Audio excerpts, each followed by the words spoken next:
बिस्मिल्लाहिर्रहमानिर्रहीम अस्सलाम वालेकुम। मुल्क इस वक्त डूब रहा है, मईशत जो है उसका बुरा हाल है। और जो हमारे रहबर हैं वो जोर तोड़ में मसरूफ़ हैं।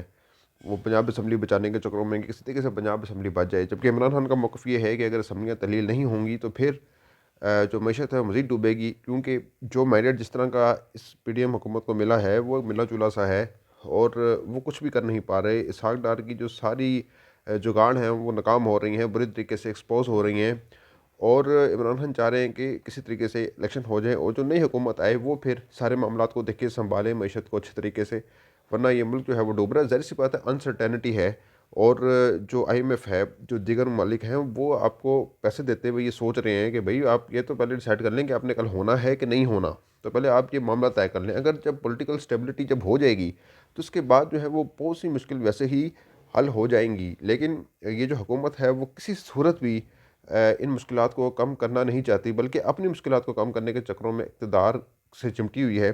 और आप देखें कि पहले ये कहते थे असम्बलियाँ तोड़ दें इमरान खान तो हम कल ही इलेक्शन करा देंगे, लेकिन अब वो वही लोग जो हैं वो असम्बलियाँ बचाने के चक्करों में। और उसने इतना पक्का काम करने की कोशिश की है पीडीएम ने कि एक तरफ गवर्नर पंजाब जो है वो वज़ीर आला पंजाब को कहते हैं कि एतमाद का वोट है, दूसरी तरफ करारदाद भी पेश कर दी अदम एतमाद की। तो आप यहाँ से आइडिया लगा लें कि किस हद तक ये चाहते हैं कि इलेक्शन से भाग जाएं। यानी ये बस इलेक्शन के पीछे पीछे आ रही है, लेकिन ये भाग रहे हैं आगे आगे। लेकिन बहरहाल इन्होंने इलेक्शन की बस पे चढ़ना ही चढ़ना है एक ना एक दिन। लेकिन कब तक भाग जाएंगे, बकर की माँ आखिर कब तक खैर मनाएगी, ये वो वाला सीन और सिनेरियो लग रहा है। तो बहरहाल अभी ये सारा मामला अदालत में जाता हुआ नज़र आ रहा है। टाइम गेनिंग प्रोसीजर लग रहा है सारा, और इसमें परवेज़ इलाही जो है वो बहुत मुतमिन नज़र आ रहे हैं कि चलो जी मनु टाइम मिल जाएगा और ज़्यादा कोई मसला मसाइल नहीं है। तो अब इमरान खान जो है वो वेट एंड सी के चक्करों में हैं इस टाइम। और वो देख रहे हैं कि यार अब ज़ाहिर सी बात है मामला अदालत में जाएगा। 23 दिसंबर तक जो है वो असम्बलियाँ डिज़ोल्व नहीं हो सकती।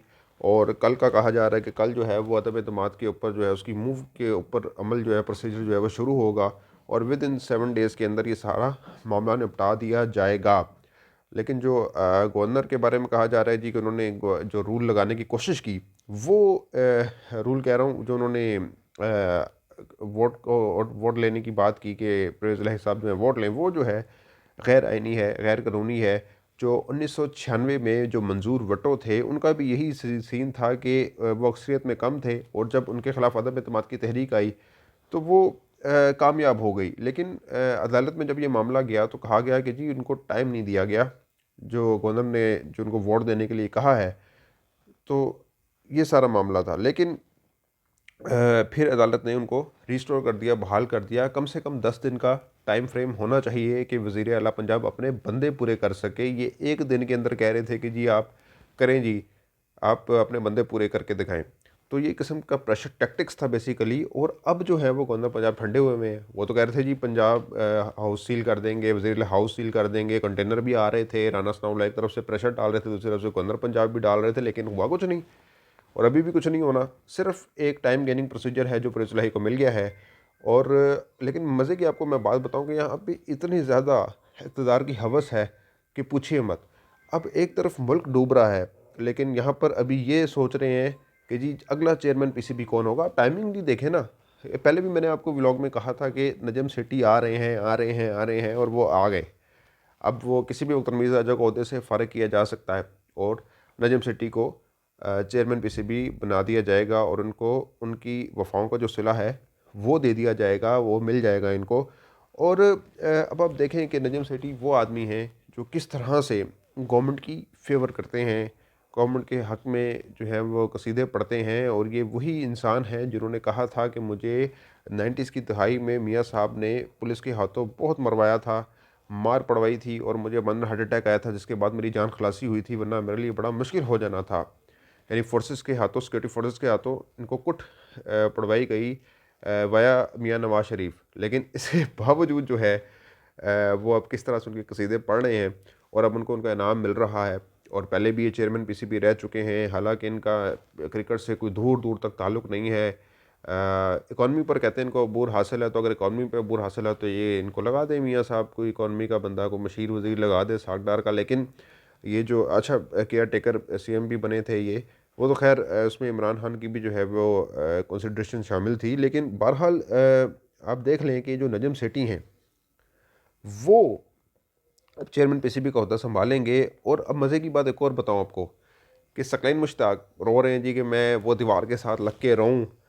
तो रोने का मुकाम तो ये है कि भाई आप लोग जो हैं परफॉर्म होता नहीं है, और फिर आप लोग कहते हैं जी कि वो रोने का दिल कर रहा है। तो आप लोगों को किस तरह ये अहदे पे रखा गया है, किस वजह से अहदे पे रखा गया है, ये आप बताएं ना। आप जस्टिफाई करें। लेकिन जी मैं तो कोने पे रख के रहूँ तो ये हल है कि रो लेंगे तो सब ठीक हो जाएगा मामला।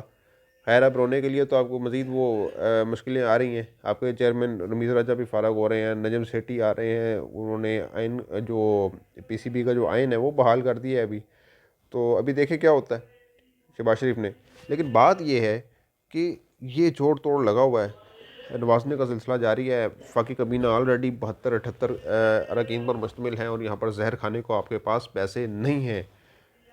ये आपका सिनेरियो है, ये आपका सीन है। लेकिन इसके बावजूद बस इलेक्शन नहीं करवाने, माल बनाना है। अच्छा, नेशनल असम्बली के अंदर भी वो जा रहे थे तो कहते हैं जी एक एक को मैं सुनूंगा, स्पीकर जानबूझ के तंग करना चाह रहा है।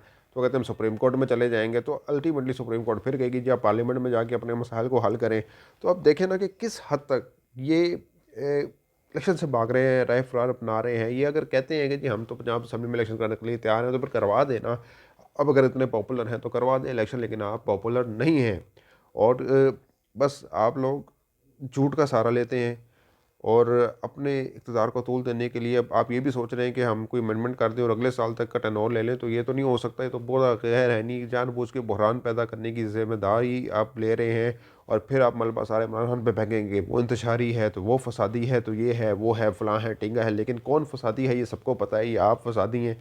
किस तरह से फसाद बर्पा कर रहे हैं इलेक्शन से भागने के लिए। मैं ना मानूँ बच्चे बने हुए हैं कि नहीं जी नहीं नहीं नहीं नहीं नहीं नहीं, खौफ आ रहा। वो जिस तरह किसी को फोबिया ना वो पानी से, कि वो पानी में छलांग उसको लगाने के लिए कहा जाए लेकिन वो डर जाए, नहीं नहीं नहीं नहीं नहीं यार मुझे खौफ आता। तो यही सीन इनका हो रहा है कि ये इलेक्शन फोबिया बने हुए हैं सारे, इनको इलेक्शन फोबिया हो चुका हुआ है, इलेक्शन से भाग रहे हैं। तो कहते हैं जी किसी तरीके से हमें 10 साल का वैसे टेनोर मिल जाए। तो इस तरह तो नहीं होगा, अभी फेस करना पड़ेगा, आवाम में जाना पड़ेगा। इनको पता है आवाम में जाएंगे तो लग पता जाएगा जो इन्होंने कर दिया है आवाम के साथ। ये कहते थे कि जी हम बड़े तजर्बाकार है, सारी तजर्बाकारी जो है वो बह गई है इनकी, गिर गई है सैलाब में। तो अब आप ये देखें कि ये सिर्फ़ और सिर्फ अपने केसेस को मज़ीद ख़त्म करने के लिए वो टाइम गेन कर रहे हैं और कोशिश कर रहे हैं कि किसी तरीके से जो है वो बस इनको राह फरार मिल जाए इलेक्शन से, और ये अपना काम करते जाएं, अपना उल्लू सीधा करते जाएं और बस आवाम को जो है वो बेवकूफ़ बनाते जाएं। लेकिन कब तक ऐसा सिलसिला चलेगा आवाम भी जानते हैं, आवाम भी पीछा कर रहे हैं, आवाम भी बदर कर रहे हैं। ये एक बहुत बड़ी बेदारी है, ये एक बहुत बड़ी जो है चेंज है, तब्दीली है जो इमरान खान ने अपने आवाम में पैदा की है। तो अब देखना ये है कि कब तक ये कानूनी जंग जो है अब ये चलती है, क्योंकि अभी बड़ी तवील लग रही है। तो मिलते हैं किसी अगली वीडियो में। अपना बहुत ख्याल रखिएगा। अल्लाह हाफ़िज़।